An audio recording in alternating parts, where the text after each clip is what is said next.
Imagine you are sitting at a family dinner. Not a special occasion, just an ordinary evening.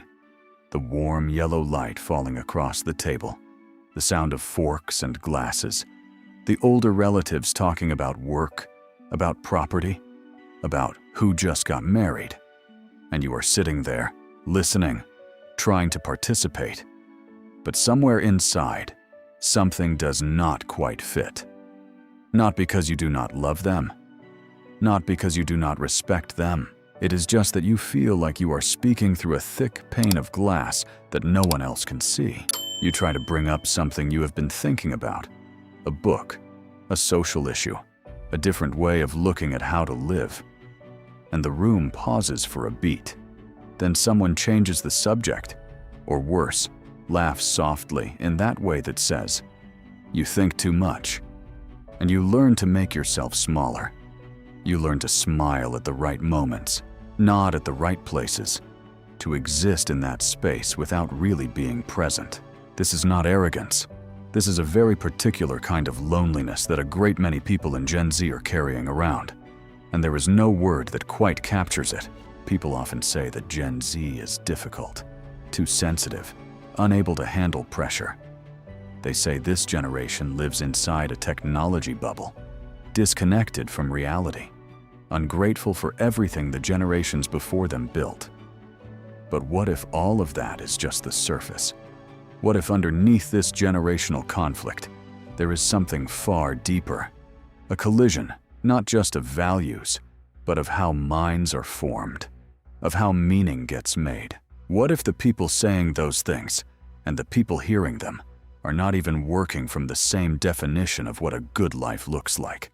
By the end of this video, you will not just understand why you feel like a stranger in the spaces that are supposed to feel most familiar.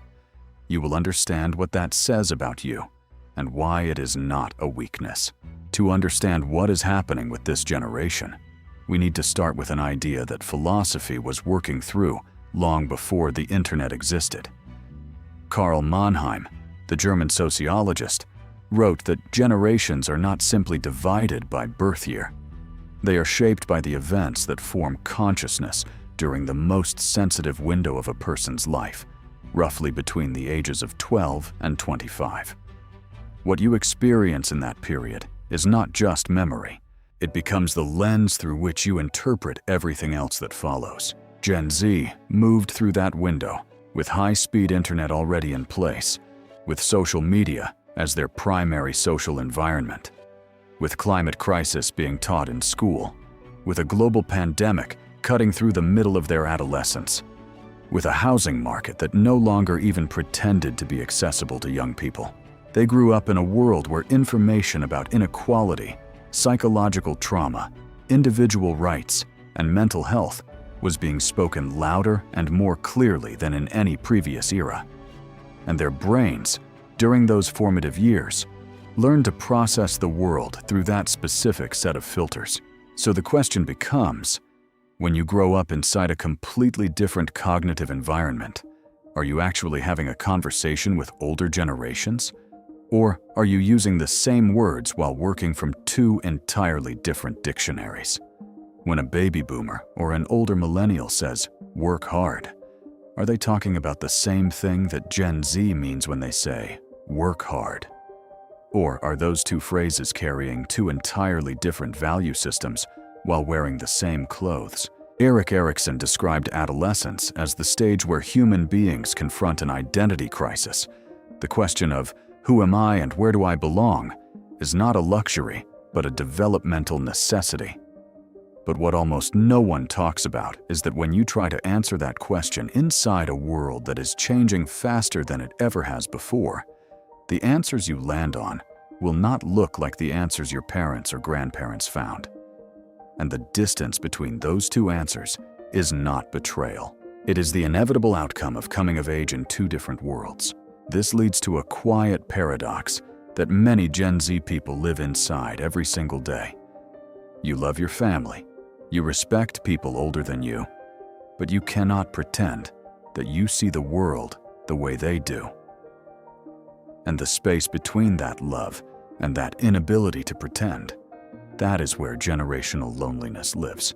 Now let us go deeper into the actual psychological mechanisms running beneath the surface of these conflicts.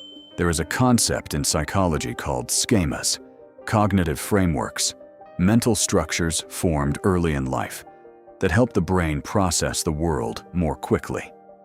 You do not encounter a situation and analyze it from scratch every single time. Your brain looks at it and matches it to an existing template.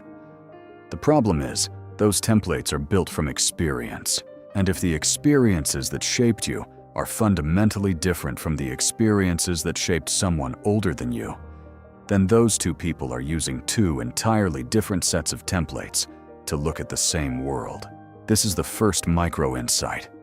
When older generations say that Gen Z is too sensitive, they are not wrong according to their own schema. In the world they grew up in, where survival sometimes depended on not letting emotion interfere with decision-making, separating feeling from judgment was a survival skill. But Gen Z grew up in a world where psychological research had already made it abundantly clear that suppressing emotions does not make them disappear. It only makes them resurface in more destructive ways. What one generation calls being strong, and what the next generation calls being emotionally healthy, are describing two completely different models of strength. No one is wrong, but no one is talking about the same thing. The second micro-insight goes one layer deeper. Jonathan Haidt, the American social psychologist, spent years researching how different generations construct their moral foundations. He found that people who grow up under conditions of hardship and instability tend to prioritize values like loyalty, respect for authority, and traditional purity. Because in the world they inhabited, those values created structure and safety. Meanwhile, people who grow up in relatively more material stability, but far greater informational complexity, tend to prioritize fairness, individual autonomy, and the avoidance of harm. This is not a story about moral evolution, where the later generation is simply more advanced. These are two moral systems built to solve two different kinds of problems. And when they collide over a Thanksgiving dinner, neither person understands why the conversation suddenly feels so heavy. What does that mean for you? It means that the times you feel misunderstood are not because you are explaining yourself incorrectly, not because you lack communication skills, not because you are too complicated. It means that you and the person across from you are using two different maps to navigate the same territory. And no one taught you that. This is where the third micro-insight appears, and this is the one that gets talked about least. Gen Z is the first generation to grow up with broad and early access to information about psychology, trauma, mental health, and self-awareness at a scale that has never existed before in human history. That does not mean they are psychologically healthier. It means they have language for things that previous generations had to live through without any words to name them. When a Gen Z person says, "I am experiencing burnout," or "I need space to process this," they are not complaining. They are using a set of linguistic tools that the generation before them was simply never given. And when older generations hear that without having the same tools, it sounds like weakness. It sounds like indulgence. It sounds like unnecessary drama. Have you ever wondered why the most important conversations in your life tend to happen with people you barely know rather than the people who raised you?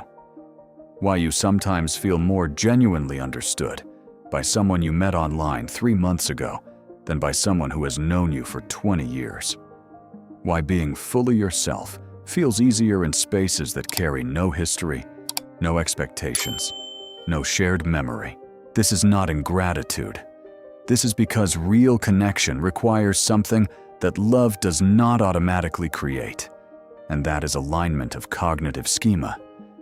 You can love someone deeply and still be unable to actually talk with them. And that is one of the most painful forms of loneliness, the kind that ordinary language hasn't word wide enough to hold. But recognizing the problem has never been enough. The real question is what you do with this. The first principle is not to change who you are. It is to shift your expectation of being understood. There is a significant difference between wanting to be understood and needing to be understood in order to feel okay. When you place the whole of your emotional well-being in someone else's hands, even someone you love, you are handing over something that no one can hold properly except you. Carl Jung observed that we do not suffer because circumstances are difficult, but because we resist the truth of those circumstances. Your parents may never truly understand why you feel the weight of climate change at the depth that you feel it. The older colleagues at your job may never understand why you need meaning more than salary, and continuing to carry the quiet hope that one day they will understand, if only you explain yourself more clearly, more precisely, more persuasively.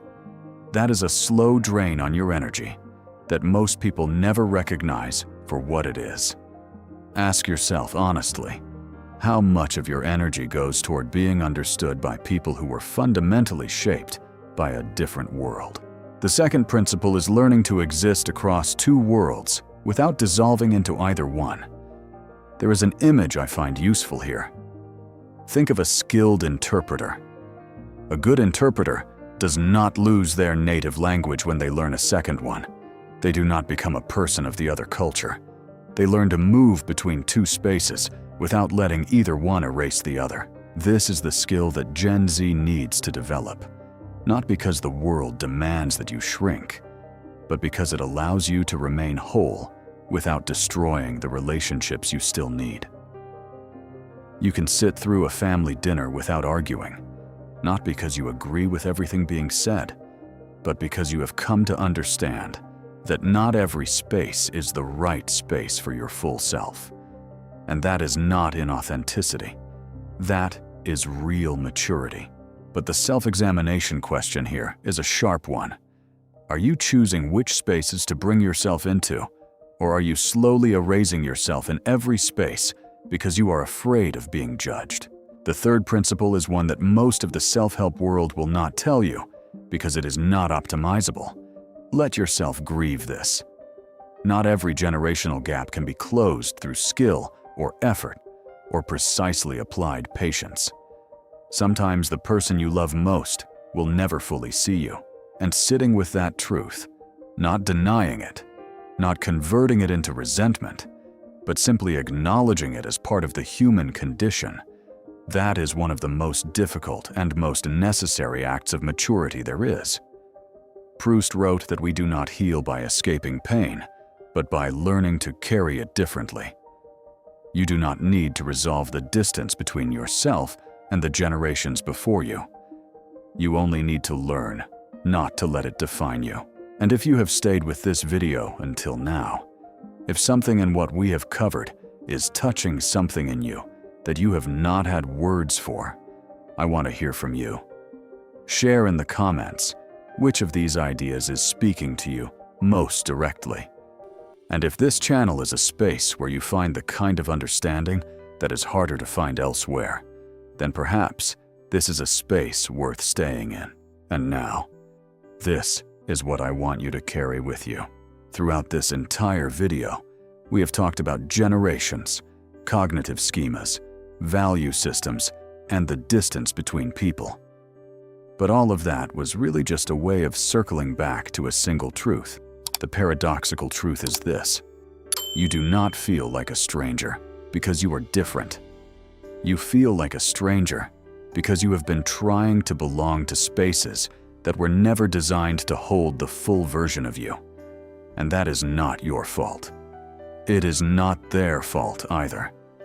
It is the consequence of living at a crossroads in time where two worlds are learning to look at each other without yet having a shared language. Heidegger wrote that human beings do not simply exist in the world. Human beings are the way the world opens up to itself. You, with all your complexity, your sensitivity, and the generational loneliness you carry, are not a problem that needs to be solved.